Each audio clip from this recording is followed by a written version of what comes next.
Hello, everybody. Welcome to All Villa, No Filler. I'm not sure too many people are going to want to watch this, but well, you got to react when we do well, and you got to react when we do badly as well. Nottingham Forest 2, Aston Villa nil. I think going into this game, what I said the other day was that Forest had not been getting good results at home recently, but they've been playing teams who were kind of in the relegation fight. So teams that maybe they have to take more of the initiative against, and while I think they have the players to harm the opposition of that sort of quality, in a brilliant player like Gibbs White, a One-Yi who I think they've missed from injury. To be fair, Elanga, they maybe suit a game more where they can sort of sit in a bit more and hit a team on the counter.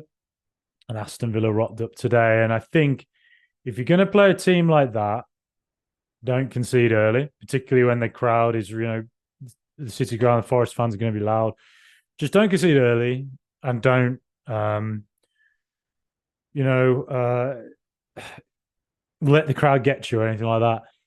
Unfortunately, the man we identified as the potential threat, Elanga, does get in behind Matty Cash, darts in, holds it up, pulls it back, and then I think it's Toffolo pulls it across. Very, very clever ball. And makes me wonder if that had been coached on the training ground. Maybe it was something they'd seen that Villa weren't great at.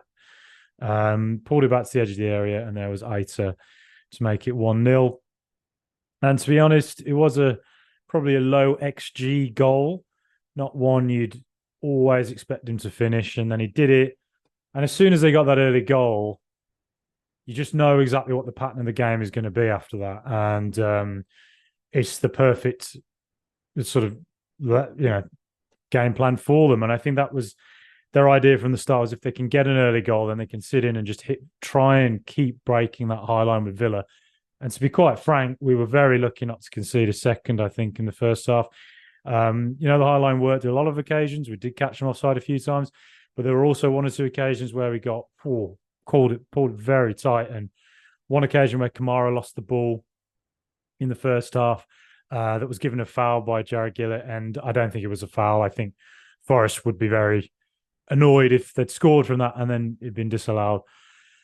So Villa then, I think, from the start there was kind of a lack of, a bit of a lack of urgency, but it's difficult sometimes to look too urgent when a team just sort of sits deep and makes it difficult to find gaps. And Forest, I said it again the other day, I said against Villa at Villa Park last year, Forest crowded the centre of the pitch, made it hard to sort of move around within it.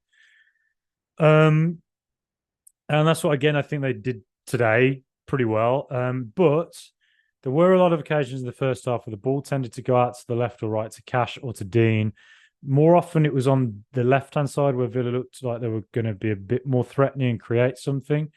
Whereas on the right, it felt like Matty Cash one-on-one just never really had the beating of Toffolo and was always recycling the ball, and it was kind of falling into the same pattern out there. Whereas on the left, Dean got in a few times. I think there were one or two good balls he did make, but I've said this a few times again recently as well. I really miss Alex Moreno. I just think Moreno's a bit more dynamic and a bit more willing to take on a player, and then maybe rather than just whip a ball in every time, which kind of benefits Forest's defenders, to be honest, will pull it back, gets the ball in and pull it back, and then somebody like a Jacob Ramsey's running on. Of course, Ramsey's not there today, and of course, bloody Moreno's not yet fully fit. But I do think out on that left side, we're missing Moreno and Ramsey just a bit. Ramsey today, a long range shot might have just done the trick. And I think second half, you come out and you think, right, Villa had actually had a couple of chances, though I think Forest looked very dangerous whenever they sort of crowded our players, won it back, and then they just tried to hit it out to Elanga as quickly as they could or get it through to a One-Yi. And whilst we were catching them offside a lot of times, you just always felt there might be one occasion when we didn't. And they were making me very nervous when they were doing that. We weren't dynamic enough really pushing forward in that first half. But second half, You come out, you think, all right, well, there were one or two occasions, Zaniolo had a good chance where you thought, okay, Villa might just find a way in, keep keep possession of the ball, and we might just work something. So don't concede early. And what do we do? Go and concede early. And you could say that the defending leading up to the second goal wasn't good, which it wasn't. But again, it's a low XG goal and one you particularly think Emi Martinez, top goalkeeper in the world, wins the Yashin Award. When he went for it one-handed, even watching it live, and I was like, he went for it one-handed. I was thinking, that's weird. Why has he done that? It wasn't like there was. I didn't think there were many players blocking him. I didn't think there was. It wasn't for his standard of goalkeeper. It wasn't really a difficult one to stop. I think as hard hit as it was, and you'd expect him to, two hands take it down or nudge it over or something, but makes a strange decision and 2-0. And it's already bloody hard enough going at the City ground when you need to get a goal against a team who are really well set up with a canny coach in Steve Cooper. Full respect to Steve Cooper and full respect to Nottingham Forest. I think they defended so well. And full respect to Cooper as well. His game plan, it worked perfectly. But you as well, you're not expecting to concede 2 goals in the manner that we did. And the second goal, particularly, you're thinking, you've just come out from the half time and you go and do that. And then it's always just chasing it. And if Forest don't even really need to commit to trying to get us on the break, just sit back and, defend as well as they have done for the rest of the game. What else would I say? I think that our finishing was atrocious today, which is unusual for Villa this season. We've been very, very clinical. Always seem to find a way through teams. But today that just wasn't what happened. I think, I'm just looking at some of the stats. We had 13 shots and only 3 on target. We had 74% of the possession, but just not clinical enough. I think Niakate was exceptional for them in defence. I thought Sangare looked very good. But with Villa, again, we had chances. Ollie Watkins had a header. There were various occasions when the ball come out wide to Dean and you're thinking, go on, do something dynamic with it. And it just kept crossing in. And, the Forest central defenders that was up to their game. There were a couple of chances that Diaby and Leon Bailey had, and Leon Bailey wanted to cut in on his left, maybe just hit it. Tielemans from distance had a chance way over the bar. All these chances that we had, you're expecting just one of them to maybe go in, but it was just one of them days where that didn't happen. I just think it was sort of a game of not quite, maybe, could have been, shoulda, woulda, coulda.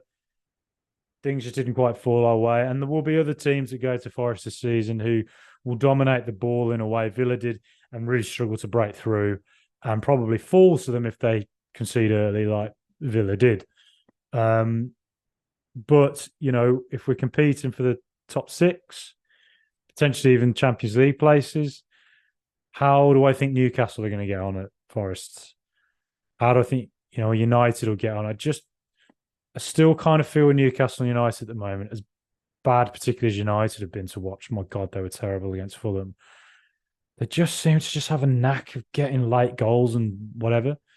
So, but as I say, though, there will be other teams, who are competing for Europe who will have bad days out at the City ground this week. Well-coached side. Steve Cooper's a good coach. And they have some quality players as well to hurt you. So I think with Villa now, it's just a case of got to bounce back from it, which is a cliche. Of course it is. It's the most simple thing in the bloody world to say that, isn't it? But how do you react to this? And we've lost previously away at Liverpool and at Newcastle and bounced back very well from those results at home. Next up, it's, we've got Alkmaar at home on Thursday, but we've also got Fulham in the Premier League before the international break. And Fulham, again, I watched them against United and I thought Again, they were not very good at home on the ball. I just didn't think they were. But that's not to say that, again, the game plan might be to sit deep and maybe Marcus Silva teams perform better when they actually have to be backs to the wall and hit a team on the break. And, for them, I'm sure they'll be hoping that Willian can do the same thing that Elanga did today for Forest. I'll talk more about Fulham later this week. But as for today, there's no point, getting all angry and annoyed. Yes, want to win every single game.